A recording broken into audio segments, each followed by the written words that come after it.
আসসালামু আলাইকুম আরহামতুল্লাহ। প্রিয় আদম সন্তান, মা জননীর অবদান পরিশোধ করতে পারবে না কোনো সন্তান। মা জননী সন্তানের জন্য যে ত্যাগ তিতিক্ষা, রক্তক্ষরণ, জীবনের সমস্ত দায়িত্ব পালন সন্তানের কল্যাণে করে থাকে, তামাম পৃথিবীর অন্য মানুষকে এক জায়গা করলে মা জননীর একটা মুহূর্তের অবদানের সমান তুলনা করা যায় না। তাই সন্তান জমি জায়গার কারণে নয়, টাকা পয়সার কারণে নয়, স্বাস্থ্য সুস্থ অর্থবিত্ত বৈভবের কারণে নয়, মায়ের অবদানই যথেষ্ট।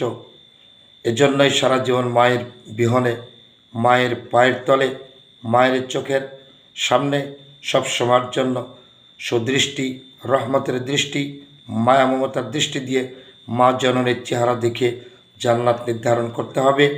সগীরা গুনাহ থেকে পরিত্রাণ ও মুক্তি লাভ করতে হবে। মা যদি খারাপও হয়, মা যদি চরিত্রহীন হয়, মা জননী যদি হিংসুটে হয়, তারপরে মায়ের দোষ ধরার অধিকার সন্তানের নেই।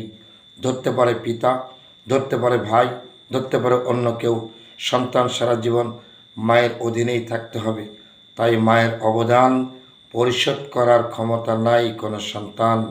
আল্লাহ যেন মা জননীর চরণে সারা জীবন যেন আমাদের স্মরণে রেখে খেদমত করে জান্নাত অর্জনের সৌভাগ্য দান করেন প্রতিটা ছেলে মেয়ে সন্তানকে।